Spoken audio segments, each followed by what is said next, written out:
And welcome back to the Talking Archive. My name is Josh Jacobs, and we're continuing our conversation with voiceover artist and radio personality Jeff Davis. Let's actually go back to your, childhood. You moved around a lot. You were from North Carolina to Texas to Glendale. What was your favorite place to live growing up? Well, I live out here in California, so you can bet that living in Glendale when I was 10 had a great impact on me because I just loved the warm weather. It was a good time in my life, not so good in my family. My stepfather was a violent man and could not quite get a grasp on any kind of job. So we were here for a year, and I just loved it. Always wanted to get back here, and we moved back to Texas, and we lived in various places in Texas. I really loved Tyler. Tyler was aside from being a great town, it also was a terrific radio town. And then after that, there's so many stories that I could tell you about my growing up, but I don't want to bore you. We ended up in East Texas in a little town called Linden, and then some things happened, and my stepfather was in Dallas and getting money from his mother because we had no food. And my aunt called a neighbor who went and got my mother, and my mother went over to his house because we didn't have a phone, and asked my mother if she wanted to come home. And so my uncles got in a car and drove from North Carolina, where I'm originally from, and got to us before he came back. And we loaded up and went back to North Carolina, and then I finished the rest of my growing up from age 13 on in North Carolina, and then went off to Virginia Commonwealth University when I was 18, and then the following year, when I was 19, I got into radio. The reason why I dropped out of college is because my mother, I'm the eldest of five, and my mother was going through really bad financial hardship. So I decided to drop out of college and get a job doing something. And I sent out 12 tapes to different radio stations around the country. I worked at the college radio station, WGH, and I sent out 12 tapes to different stations around the country. What was the format of... really wanted to work at WOWO in Fort Wayne because I could hear that on my little two-transistor radio, and I just thought that it was a great-sounding radio station. I got a letter from them saying, "You have no experience. Thank you for applying, but we only hire experienced radio people," or something like that. But they were very nice. That's good. And I had, only a few stations took the time to write back. Mm-hmm. But I had one tape left. I had one tape, and my mother said, "Well, if this doesn't work, I can get you on at the factory." My mother worked for Westinghouse making electric meters, the type meters that are on the side of your house. Yeah.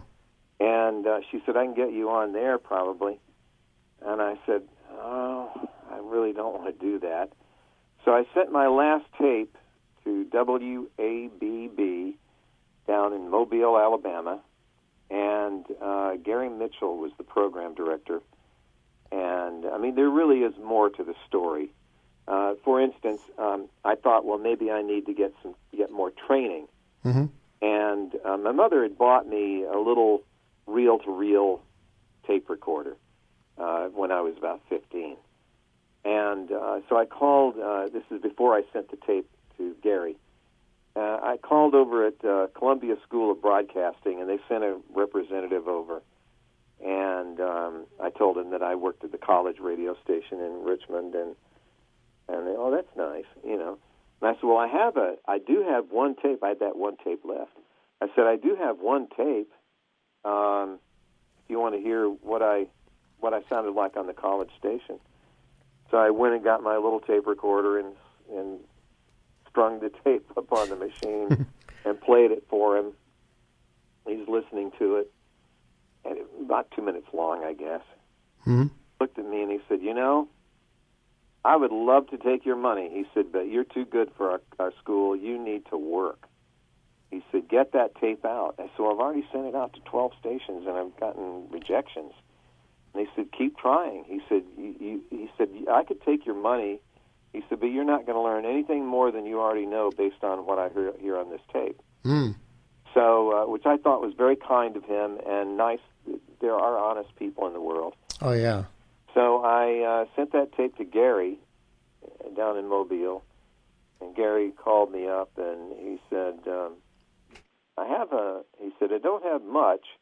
He said, "But I do have, the all-night show is opening up." And he said, our all-night guy, his name is Buddy Love. He said, "Buddy is leaving to be a truck driver." And I thought to myself, God, going from radio to being a truck driver, I wonder how this station is. So sounds like a CB handle right there. It's Buddy Love. So I went down there. My radio name at college was Del Davis. My middle name is Wendell. And so I went by the name Del Davis. My grandfather's name was Wendell Davis, and I went by that name. And so in college it was Del Davis. So I by the way, $40. what was WGRB's format by chance? It was top 40. It was top 40. You know, it was a lot of free form. You know, but we played top 40 music. I'll tell you an interesting story about that in a minute. But I caught a ride down to Montgomery with my aunt who lived in Texas, still lived in Texas, and I took a bus from Montgomery down to Mobile. I had $40, and I was afraid to spend even a quarter to get on the bus to the radio station. So I walked from the bus station on Spring Hill Avenue all the way up to WABB, which was about 5 miles, I think, because I just couldn't spend the money, and because I didn't have a place to live, you know. And so I go into the radio station, and Gary's in there, and Gary says, "I want to talk with you about something." And I said, "Sure, what?" He said, "Well, Jeff Davis is very popular in this part of the country." He said, "I want you to use the name Jeff instead of Del." And I said, "Look, Gary, I don't care what you call me as long as I get the job." And he said, "Good, then it's set." So Gary gets off the air and took me around to different places and, you know, trying to find a place to live. And then the owner of the radio station, this old Jewish guy, J.W. Dittman, I loved him. And J.W. was this old guy who was in his 80s. His son, Bernie Dittman, was running things pretty much. But J.W. had really worked his ass off his whole life. He'd worked in coal mines, and he'd done all that stuff to raise money and save money and all that stuff until he was able to buy WABB some years before. And both J.W. and Bernie are both dead now. Mm-hmm. So J.W. said, the people in the house behind the radio station have an upstairs apartment, and it's available. So we went over there, and these people were so kind. I mean, they were just absolutely kind. I paid them. Rent was $40 a month. I gave them $20, and they got my utilities turned on for me, and then I just paid them, you know, when I could. The money that I made was $100 a week, $80 after taxes. I sent $40 to my mother, and I kept $40. And so I lived on $160 a month at that time, and then I really was so tired of doing the all-night show, because I had to do other things too, commercials and stuff like that. But I was having fun. I virtually lived at the radio station because I loved it so much. And then without going into detail, I got a job at WEAM in Arlington, a Washington, D.C. radio station at the time.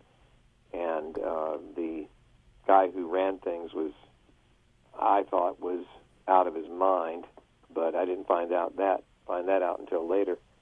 But, it was a really odd trek. But I was going to tell you, one of the funny things that happened, college radio very often is ahead of commercial radio. And it was the summer of 1970, and Bob McNeil, who's still a very dear friend of mine, he's on Facebook, and he lives up in Oregon. Mm-hmm. Bob McNeil was getting ready to put, very often he would let me hear the new records that they were getting ready to put on the air. So I was in his office, and he played this song called Spill the Wine by Eric Burden and War. And I said, we were playing that months ago. He said, no way in hell. This just came out. And I said, well, we sure as hell played it on WJRB. Wow. I said, I'm telling you right now, we played it. And he said, well, I can't believe that. And I said, I'm just telling you, we played it. And, that record became a pretty big hit. But so anyway, I went to Washington, D.C., and it was really a swinging door. And the general manager there, he had some kind of brain cancer or something, I don't know, but he was out of his mind. And I really enjoyed the first few months working with the people who were there. And then they fired the program director, and they brought another guy in who will remain nameless. But this guy was a jerk. He really was horrible, and he had these different sets of parameters, and I did everything I could to please him. And during my time at WEAM, I worked virtually every shift on that radio station because they kept firing people.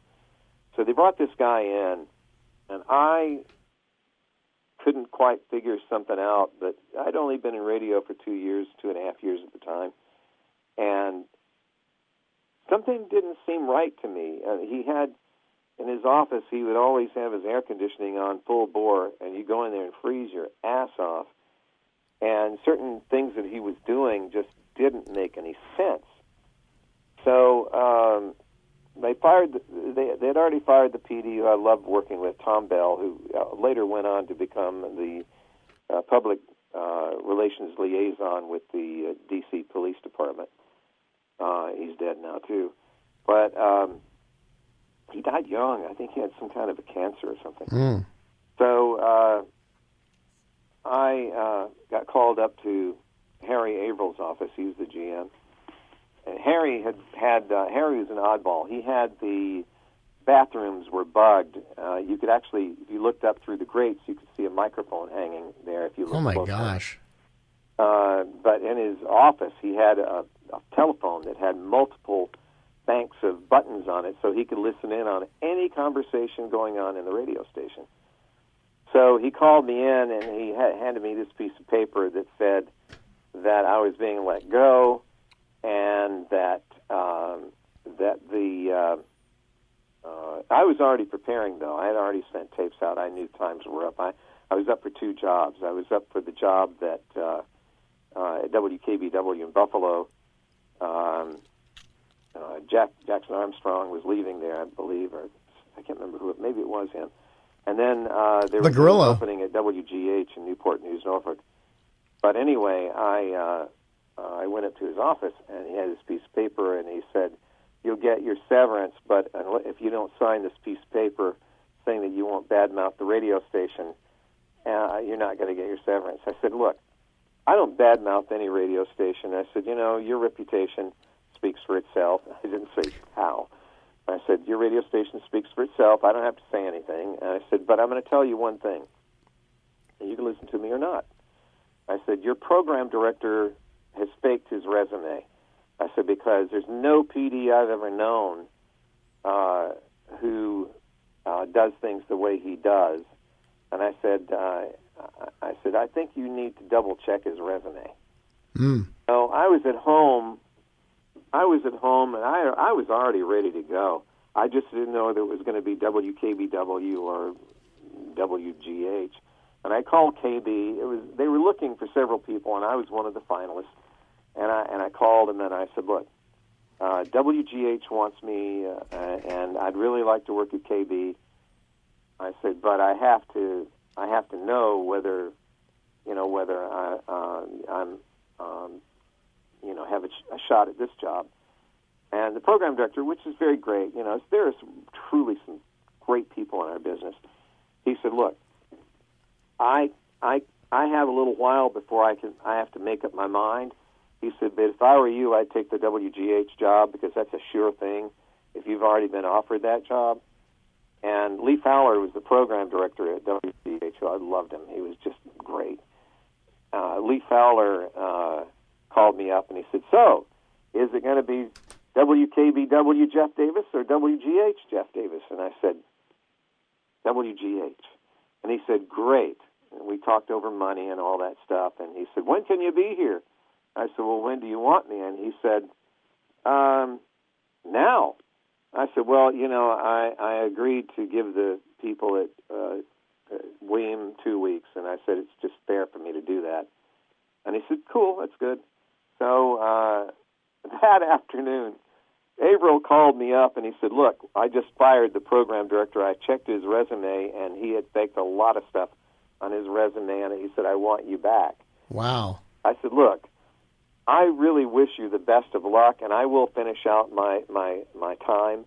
I said, "But I'm not coming back." I said, "I've got a better job waiting for me at WGH. It's more money, it's a better position, and it's stable." And so I went off to WGH, which I loved that radio station. Lee Fowler was fantastic. He was great to work with. Had a little bit of a temperament at times, but he was great to work with. And I'll never forget this as long as I live. I always worked out of the studios at Military Circle. They were beautiful studios. It was a showcase studio, and it had a 2001 sort of